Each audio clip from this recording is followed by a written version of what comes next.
रामपुर नाम का एक गांव था जिसमें एक अत्यंत गरीब परिवार रहता था। उस परिवार में भोला, उसकी बीवी सीता और उसका एक 10 साल का बेटा रोहन रहता था। भोला को शराब पीने की बहुत बुरी आदत थी। वह दिन भर जुआ खेलता और शराब पीता और रात को नशे में धुत होकर घर आता था। भोला की एक किराने की दुकान थी। वह कभी भी उस दुकान की ठीक से देखभाल नहीं करता था और जितनी कमाई उस दुकान से करता उससे जुआ खेलता, वह शराब पी लेता था। वह रोज शराब पीकर अपनी पत्नी सीता को मारता था। एक रात सीता और रोहन भूखे बैठे थे क्योंकि उनके घर में खाने के लिए कुछ नहीं था। वह दोनों बैठे भोला का इंतजार कर रहे थे। तभी अचानक दरवाज़ा खटखटाने की आवाज़ आती है। सीता जल्दी से दरवाज़ा खोलने जाती है। जैसे ही वह दरवाज़ा खोलती है तो देखती है कि भोला को उसके दोस्त पकड़े उसके घर के सामने खड़े थे और भोला पूरी तरह नशे में धुत था। फिर सीता पूछती है तो सब बताते हैं कि भोला पूरी तरह नशे में धुत चौराहे पर पड़ा मिला था। फिर हम लोगों ने देखा तो उठाकर ले आए, नहीं अगर कोई हादसा हो जाता तो आप लोगों की ज़िंदगी खराब हो जाती। भोला के दोस्त भोला को कमरे में लिटा देते हैं और चले जाते हैं। फिर सीता रोहन को समझाती है, बेटा मैं तुझे तेरे पापा के सहारे और भूखा नहीं रख सकती। आज के दिन जरा सब्र कर लो, कल मैं कहीं काम ढूंढने जाऊंगी। फिर दोनों दूसरे कमरे में सोने चले जाते हैं। थोड़ी देर बाद भोला को होश आता है तो वह खुद को अपने घर में पाता है। फिर वह अपनी पत्नी को आवाज़ लगाता है। सीता बहुत गहरी नींद में सो रही थी, उसे भोला की आवाज़ सुनाई नहीं देती है।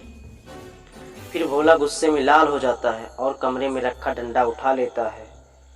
फिर सोते हुए ही सीता को पीटने लगता है। आवाज़ सुनकर उसका बेटा रोहन उठ जाता है और अपने पिता को रोकता है, पर भोला किसी की नहीं सुनता और सीता को बुरी तरह मारता है। अगले दिन सीता उठती है तो देखती है कि बाहर कई लोग इकट्ठे होकर बातें कर रहे थे। सीता जब जाकर पूछती है तो एक औरत बताती है कि उसके गांव की ही रागिनी के पति को एक चुड़ैल उठा ले गई है।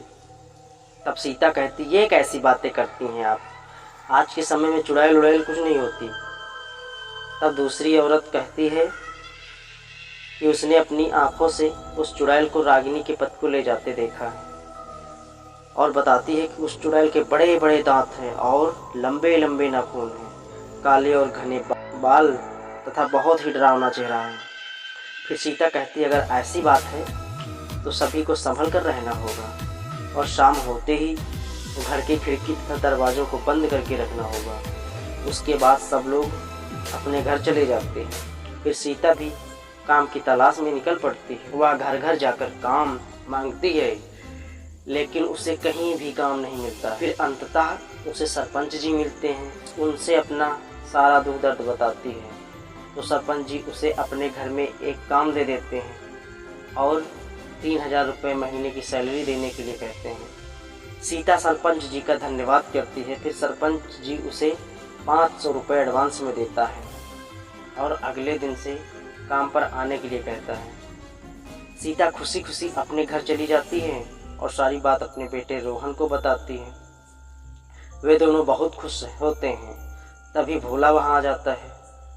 वह सीता के हाथ में कुछ पैसे देखता है तो वह झट से सीता से पैसे छीन लेता है। सीता रोने लगती है और अपने पैसे मांगती है लेकिन भोला उसकी एक नहीं सुनता और दारू पीने चला जाता है। सीता उन पैसों से कुछ पैसे छिपा लेती है जिससे बाद में राशन और घर का अन्य जरूरी सामान लाती है। उस दिन सीता और रोहन भरपेट खाना खाते हैं और चैन की नींद सोते हैं। जैसे ही अंधेरा बढ़ता है तो चुड़ैल का आतंक शुरू हो जाता है। वह आसमान से आती और गांव वालों के घरों पर अपने शिकार की तलाश में मंडराने लगती है। वह काफ़ी देर तक इधर उधर देखती पर कोई भी व्यक्ति उसे दूर दूर तक दिखाई नहीं दे रहा था। तभी अचानक माधव रात को छत पर आता है और रस्सी पर सूख रहे कपड़े इकट्ठे करने लगता है। चुड़ैल की नज़र माधव पर पड़ती है और वह उसे झपट्टा मारकर पकड़ लेती है। वह उसे एक हाथ से पकड़कर हवा में उड़ने लगती है। तभी माधव की बीवी माधव को देखने के लिए बाहर आती है तो देखती है कि चुड़ैल उसके पति को अपने साथ हवा में उड़ाकर ले जा रही है। यह दृश्य देखकर रेखा बेहोश हो जाती है। जब सुबह उसकी आँख खुलती है तो वह इधर उधर पागलों की तरह अपने पति को ढूंढने लगती है, लेकिन उसका पति कहीं नहीं मिलता। फिर वह शोर मचाने लगती है और फिर गांव के सारे लोग इकट्ठे हो जाते हैं। शोर सुनकर सीता भी बाहर जाती है और लोगों से शोर का कारण पूछती है।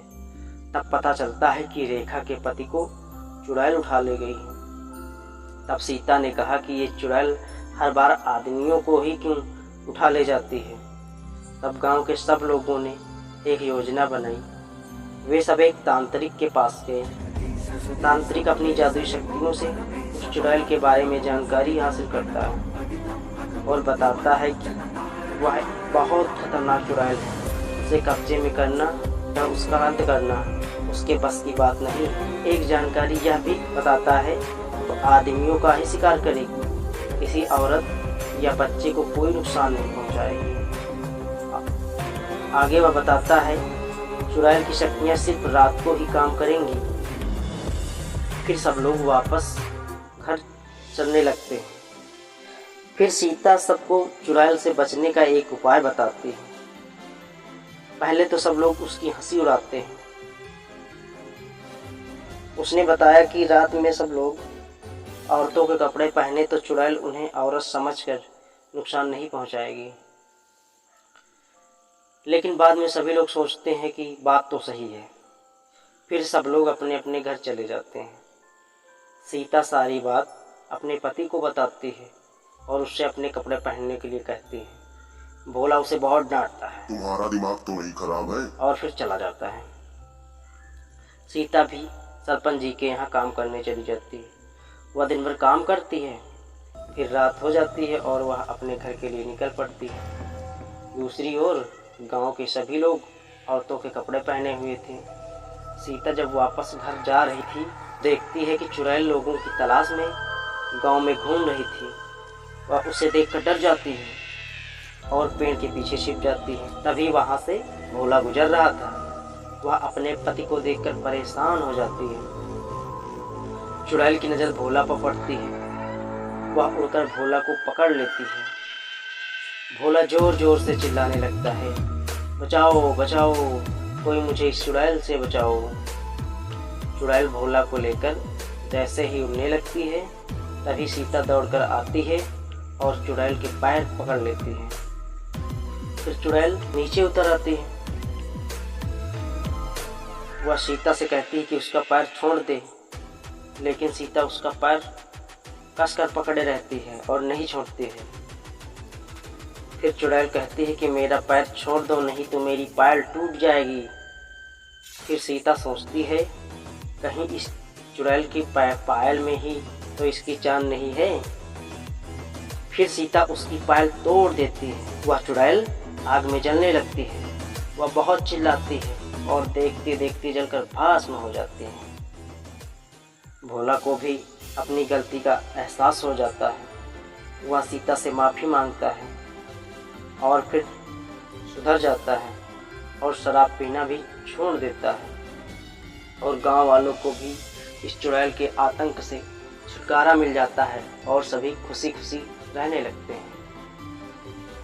कहानी अगर पसंद आई हो तो हमारे वीडियो को लाइक ज़रूर करें, और अगर अभी तक आपने हमारे चैनल को सब्सक्राइब नहीं किया है तो हमारे चैनल को सब्सक्राइब करके बेल आइकन का बटन प्रेस कर लें ताकि हमारी आने वाली सभी वीडियो आप तक पहुंचती रहें। जय हिंद।